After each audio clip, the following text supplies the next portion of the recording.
Hola, somos Rotarac Punta Alta, distrito 4921. Acá estamos con la psicóloga. Hola, ¿cómo estás? Bueno, me presento, me llamo María Taboada, soy psicóloga, ya hace 21 años que estoy recibida. Me dedico específicamente a trabajar con personas que han sufrido distintos tipos de trauma o lo que llaman heridas emocionales a raíz de ya sea la crianza violenta o ya sea situaciones de violencia que han vivido.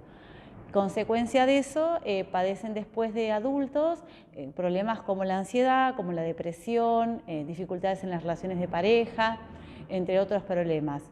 Además soy psicóloga digital, me pueden buscar en mi Instagram, que es María del Carmen Taboada, y también tengo un canal de YouTube que se llama Paz Mental, con un equipo de trabajo.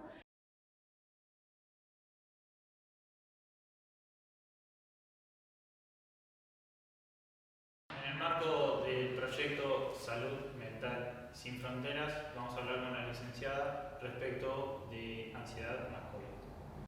Bueno, licenciada, vamos a arrancar con una de las primeras preguntas. ¿Cómo no? ¿Qué es para usted ansiedad más COVID? Bueno, la ansiedad más COVID es un fenómeno que se dio a partir del COVID-19, en el cual las personas que ya tenían una ansiedad previa con el COVID es como que se incrementó los síntomas que previamente tenían. Es decir, partamos de que la ansiedad tiene que ver justamente con una reacción que tiene el organismo frente al peligro. Esa reacción es normal porque todas las personas, si tenemos un peligro, nos vamos a defender del mismo. Entonces, las maneras de defendernos del peligro son o de ataque, o de huida, o de hacerte el muerto. Por eso que en la selva, cuando vos, por ejemplo, los animales ven a otro animal carnívoro que los quiere comer, eso les da una sensación de peligro. Entonces, ¿cómo corren para no ser presas del animal? Bueno, o corren, o sea, huyen, o se quedan paralizados, es decir, como que no saben qué hacer, o se hacen el muerto, ¿no? Que de alguna manera también muchas veces no son comidos porque al pensar que están muertos, como que les salvan la vida. Entonces, en los seres humanos, la ansiedad tiene la misma función.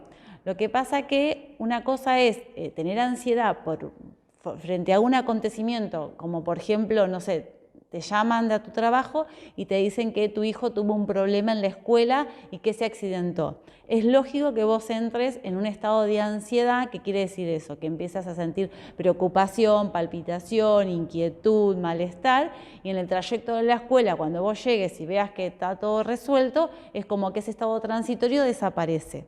Pero cuando el estado se prolonga a lo largo del tiempo, es decir, no es solamente por un día o por dos, sino que se da a lo largo de muchos meses, eso se hace crónico. Entonces, el organismo no está acostumbrado a funcionar en ansiedad las 24 horas del día. Cuando se genera ansiedad, hay una droga que se llama el cortisol, que es la droga que se genera con esas sensaciones físicas corporales. Cuando se genera esa droga, se van dando distintas manifestaciones en el cuerpo, como sudoración, como taquicardia, como temblor, como sensación de ahogo. Pero esas sensaciones tienen que ir disminuyendo. En las personas que tienen mucha ansiedad son muy sensibles, son como propensas a tener este tipo de sensaciones, en alguna medida aceptables y en otras en mayor medida. Con lo que ocurre con el COVID-19 es que la gente de repente se sintió como el león que lo iban a el león no, como el animal que el león iba a comer. O sea, de repente les dijeron que se tenían que encerrar en su casa, que no podían salir y que hasta nuevo aviso. Entonces la gente no tenía información, sentía que había un peligro, se sentía en riesgo de vida, porque el COVID al principio hablaba de un riesgo de vida, y todo eso hizo que justamente se generara un cuadro de ansiedad, en este caso consecuencia de la enfermedad. Por eso que el COVID, de alguna u otra manera, ha generado mucha ansiedad y ha potenciado aún más la ansiedad en las personas que previamente ya la tenían.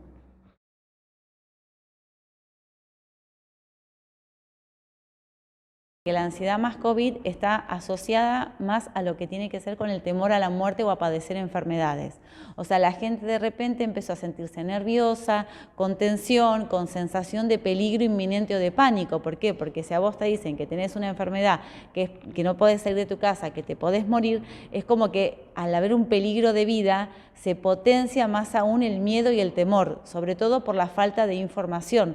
No te olvides que al principio había muy poca información. Entonces, la persona está permanentemente pensando en si se va a enfermar, se preocupa si las personas que están a su lado se pueden enfermar también, tiene dificultades para concentrarse, para prestar atención, se comunica mucho con los medios audiovisuales, o sea, escucha mucha radio o celulares o diferentes noticias y se deja guiar por esas noticias pensando que eso es la realidad, porque al no tener información y sentirse desprotegida, busca la información en esos canales. Y también está como muy atenta a las sensaciones corporales. Cuando vos tenés sensaciones corporales, como por ejemplo taquicardia o palpitación, y eso lo tenés con frecuencia, empezás a entrar con una sensación que se llama un tipo de ansiedad, que es el pánico, que es la sensación de que te vas a morir.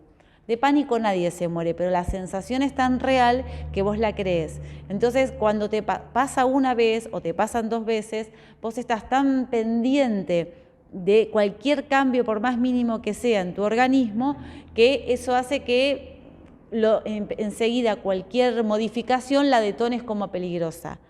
Como la mente no distingue fantasía de realidad, o sea, lo que vos estás pensando en tu mente, para la mente es cierto y es verdadero. Entonces, si vos estás pensando que estás por tener un ataque al corazón, tu mente se lo cree y automáticamente te va a mandar todas esas sensaciones físicas justamente para alertarte de que hay un peligro. Por eso también es muy importante saber cómo controlamos esto, tratando de alguna forma de domesticar, me sale la palabra, pero de gestionar las emociones a través del control de la mente. La mente funciona por creencias. Si vos crees que te vas a morir, realmente te vas a tener un montón de sensaciones físicas consecuentes a esa creencia. No todas las personas que frente al COVID se manejaron de la misma manera. Hay gente que frente al COVID pudo hacer una rutina, pudo dentro de su casa manejarse sin tener esta sensación de aislamiento, ya sea que hacía ejercicio, ya sea que iba a dar una vuelta a la manzana, ya sea que tenían con sus hijos distintas actividades, y otras personas que frente a la dificultad de salir directamente se quedaron en su casa como desprotegidos sin saber qué hacer. Eso tiene que ver con los recursos emocionales internos que vos tenés. Por eso que los síntomas son importantes, porque hoy por hoy siguen existiendo. Hay un dato importante que para que la gente se ubique, que la ansiedad se puede manifestar en el pensamiento siempre a través de un peligro, de pensamientos negativos. Cuidado, es peligroso, fíjate, no vayas, tené cuidado. O sea, todo lo que es pensamiento negativo.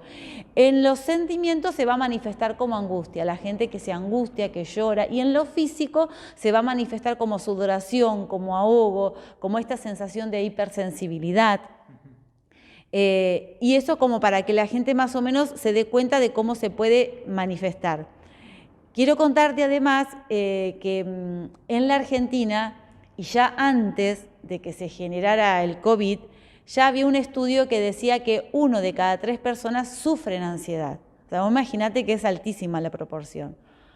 ¿Por qué sufrimos ansiedad? Sería la otra pregunta. Bueno, porque la ansiedad, como está relacionada, como yo te explicaba recién, con esta sensación de peligro, con esta sensación de inseguridad, nosotros no nos tenemos que olvidar de qué sociedad venimos y de dónde vivimos.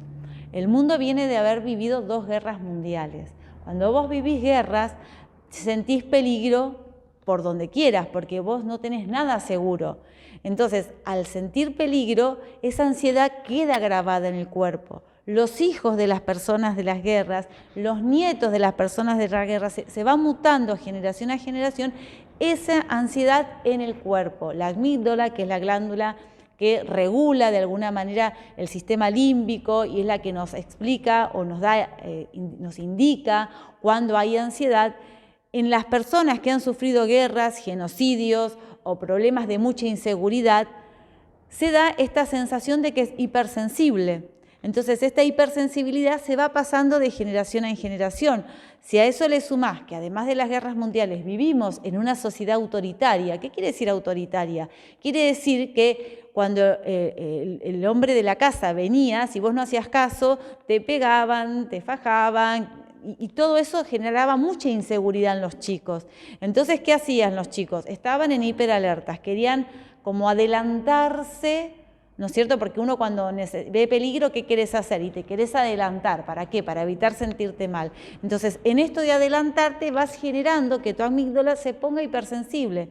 Al generarte hipersensible, porque tenés que estar hiperalerta para anticipar cualquier ruidito distinto al acostumbrado para decir, ahí viene el peligro, porque es una cuestión de supervivencia del organismo.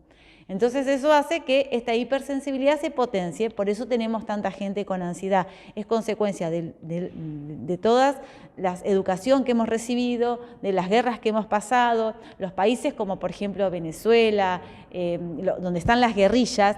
La gente, como tantos años hace que sufre con guerrillas, genera justamente también este problema, que el sistema nervioso de las personas está en permanente alerta, porque no saben para dónde ir. ¿Qué rango etario fue el más afectado? Mirá, en la Argentina no te sabría decir, sí pude observar en las estadísticas del mundo que decían que entre los jóvenes y las mujeres fueron las más afectadas. Los jóvenes porque como principalmente la actividad del joven está fuera de su casa porque se junta por sus amigos, por sus actividades, al tener que estar dentro de su casa es como que ha perdido mucho el contacto social. En las mujeres se da sobre todo en aquellas en las cuales tenían hijos pequeños por la sobrecarga de responsabilidades en función de la pandemia. De todas maneras, lo que sí se ha estudiado es que a raíz más o menos de la cuarta parte de la población fue la que sufrió ansiedad a partir del COVID. En realidad también decían que cuantos más casos haya por país personas con COVID, justamente más van a aumentar lo que serían la depresión, la ansiedad, el estrés o estas características. Yo en mi consultorio particular te puedo decir que se nota un montón la cantidad de consultas y de casos. Puntualmente como yo, además de trabajar en Punta Alta, trabajo de manera digital, atiendo gente de otras zonas del mundo. Y no es solamente en Argentina. También te puedo decir que es en Venezuela, te puedo decir que es en Guatemala, te puedo decir que es en Costa Rica, también en Estados Unidos. O sea, hay en varios lugares donde se ha generado este temor y este miedo, sobre todo a la inseguridad, a no sentirte seguro, a poder contagiarte, a poder enfermarte. La gente, sobre todo mayor, también le tiene mucho miedo, porque además el aislamiento hace que vos te quedes en tu casa solamente con la información que te mandan los medios de televisión, que muchas veces no es la más recomendable. Hay que hacer como una dieta, se llama hipoinformativa, ¿no? Y eso cuesta mucho, sobre todo a la gente grande, que a veces al no estar acompañados por sus familiares, toman los medios electrónicos como un modo de sustituto de la compañía. Bueno, licenciada, ¿qué puede hacer el entorno para ayudar a esta persona que sufre, padece este trastorno de ansiedad? Mirá, el entorno primeramente es importante que acompañe a la persona, porque la persona que sufre ansiedad, primero que se siente rara, se siente incómoda, no sabe qué es lo que le sucede, por ahí puede sentir angustia, malestar, y no siempre es fácil ser ayudado. El entorno tiene que escuchar a la persona, tiene que entenderla, frases como se te va a pasar, no pienses en eso, ya pronto se te va a ir, no serían frases alentadoras, ¿no? Porque sería como minimizar el problema del otro. Y sí, me parece importante que las personas vayan a consultar a un profesional de la salud mental, porque ahí el profesional los va a poder evaluar y va a poder determinar el tipo de ansiedad que tienen, porque hay de distintos tipos de ansiedad. La ansiedad, como yo te explicaba hoy, se puede manifestar a través de los pensamientos, un trastorno obsesivo, a través del miedo, como por ejemplo una fobia, a través del cuerpo, como por ejemplo el pánico, a través del estrés postraumático, que son los traumas que han sufrido las personas, sobre todo los traumas en la infancia. Entonces, la ansiedad tiene que ver con una sensación de inseguridad, ¿bien? Esta sensación de inseguridad, si yo sufrí traumas en mi infancia, seguramente cuando tenga pánico, ansiedad, miedo, fobia, eso es una fiebre, pero no es el problema de fondo. La infección de fondo es el trauma no resuelto, que es muy común observar y aparecer. Por eso que cuando uno tiene ese trastorno tiene que ir a un especialista para que le hagan un diagnóstico y en base a eso un plan de tratamiento. Que el plan de tratamiento, si bien puede ser individual, también puede estar acompañado por la familia, porque la familia recibe lo que llama una psicoeducación. ¿Qué quiere decir esto? Se le enseña a la familia cómo acompañar al paciente. También varía la edad, el rango etario, la situación, bueno, hay varios aspectos a tener en cuenta. Pero fundamentalmente se lo ayuda desde esto, desde la contención, desde no juzgar la conducta del otro y no minimizar lo que uno está sintiendo, sino validar la emoción. ¿Existen profesionales dedicados a esta parte del área, a esta área? Sí, los profesionales, o sea, cualquier psicólogo puede trabajar los trastornos de ansiedad. Igualmente hay gente que se dedica específicamente a trabajar este trastorno. Es cuestión de preguntar al psicólogo que vos conocés si tiene o no la formación, ¿bien? Yo, como les contaba hoy al principio de la entrevista, trabajo con una población en mi comunidad digital donde la mayoría de las personas tienen estas características de ansiedad, de miedo, de angustia a raíz de la pandemia. Entonces nosotros hacemos diferentes charlas todos los martes a las 22 horas de Argentina por el canal de YouTube, como te contaba que tenemos, que se llama Paz Mental, y ahí justamente hacemos psicoeducación sobre esta temática. Y la gente a raíz de eso es como que también se empieza a entender a sí misma, se empieza a ver como más normal y empieza a tomar conciencia de que tiene un problema y de que lo tiene que tratar. Bueno, muchas gracias, licenciado, por su tiempo y por su enriquecedora charla. No, gracias a ustedes por invitarme. Quiero recordarles que si conocen a alguien que padece este trastorno de ansiedad, por favor, incítenlo, sugiéranle que vaya a consultar a un profesional.